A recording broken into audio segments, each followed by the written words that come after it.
आज दशहरा पर्व है। एक तरफ जहां रावण दहन की तैयारियां जोर शोर से चल रही है, वहीं दूसरी ओर देश के कुछ स्थानों पर रावण की पूजा होने की अनोखी बातें भी सामने आती है। ऐसा ही एक अनोखा स्थल गुजरात के दाहोद जिलों में गडोई गांव में स्थित है, जहां रावण की पूजा की जाती है। गडोई गांव में एक पौराणिक वृक्ष के नीचे रावण और मंदोदरी की खंडित मूर्तियां देखने को मिलती हैं। यह स्थान आज आसपास के गांवों के श्रद्धालुओं के लिए आस्था का केंद्र बन गया है। सिर्फ दशहरे के दिन ही नहीं, बल्कि अन्य दिनों में भी लोग यहाँ आकर अगरबत्ती दीपक जलाकर अपनी श्रद्धा व्यक्त करते हैं। इस जगह के आसपास नक्काशीदार पत्थर और शिवलिंग का खंडित भाग भी देखने को मिलता है, जो इस स्थान की प्राचीनता की गवाही देता है, तथा इस मंदिर से अनेक रोचक दंत कथाएं जुड़ी हुई है। पहली लोक कथा के अनुसार हजारों साल पहले रावण और मंदोदरी पृथ्वी का छोर देखने को निकले थे। उस समय उन्होंने गडोई गांव के इस वृक्ष के नीचे रात्रि विश्राम किया था। तभी से यहाँ इस मंदिर की स्थापना हुई, ऐसा माना जाता है। दाहोद जिल्लाना दाहोद तालुकाना जे गडोई गामनी अंदर एक રાવણનું સ્થાનક આવેલું છે। ત્યાં અમારા પૂર્વજનોનું એવું કહેવું છે કે આ પૃથ્વીનો જે શેડો શોધવા માટે જે નીકળ્યા હતા અને આવતા આવતા એમની ઉંમર થઈ ગઈ અને અહીંયા રાત્રિ રોકાણ થયું હતું, તો પછી અહીંયા એમનું દહન થઈ ગયું કે એવું કંઈક કહેવામાં આવે છે। અને દર વર્ષની જેમ કે બધી જગ્યા પર રાવણનું દહન થતું હોય છે, તો અમે છે તે ગડોઈ ગામની અંદર અમારા પૂર્વજનો તેમજ અમે આજુબાજુના ગામડાના માણસો બધા મળીને દશેરાના દિવસે અમે અહીંયા પૂજા કરીએ છીએ। दूसरी प्रचलित मान्य कथा के अनुसार माना जाता है कि यह स्थान पृथ्वी का मध्य बिंदु है। इस वजह से रावण में यहाँ ठहराव किया था। आज भी गांव के लोग में यहाँ दृढ़ श्रद्धा है कि गडोई गांव दुनिया के मध्य में बसा हुआ है। जोहार। भारतनी अंदर घणी बधी जग्याओ एवी छे કે જ્યાં દશેરાના દિવસે રાવણની પૂજા થતી હોય છે, અને ઘણી બધી જગ્યા એવી છે કે જ્યાં રાવણનું દહન થતું હોય છે। પણ આજે અમે દાહોદ જિલ્લાના દાહોદ તાલુકાના ગડોઈ ગામની હદમાં છીએ।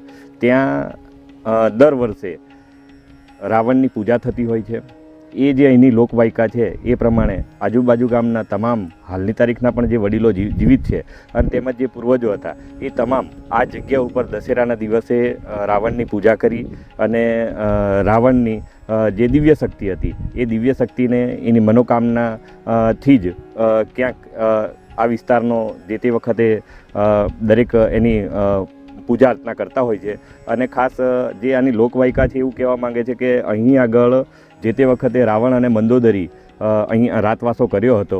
એટલીસ્ટ ભારતની અંદર 300થી વધુ રામાયણો બનેલા છે। એમાં આપણે એક માની શકીએ કે અહીંયા પણ એક રામાયણ જે તે વખતનું હોઈ શકે। એમાં પણ અહીંયાનો ઉલ્લેખ છે કે અહીંયા રાતવાસો કર્યો હતો અને ત્યાર પછી અહીંયાના તમામ લોકો જે આજુબાજુના ગામના છે તમામ આ જગ્યાને એ દિવસે દશેરાના દિવસે પૂજન કરી અને એ દિવસને પણ યાદ કરતા હોય છે। स्थानीय लोगों में एक और लोक कथा प्रचलित है कि रावण यहाँ ठहरने के बाद मृत्यु को प्राप्त हुए और इस भूमि में समा गए। इसके अलावा एक और दावा बहुत ही अचरज में डालने वाला है।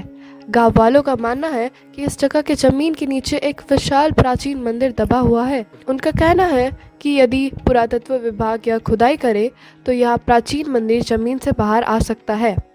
हाँ, અને અહીં જે આ જે મૂળ જગ્યા જ કહેવાય છે કે ગડોઈની અંદર આ જગ્યાએ જે દરેક જે શિલા દેખાઈ રહી છે એ કોતરણી કામવાળી છે।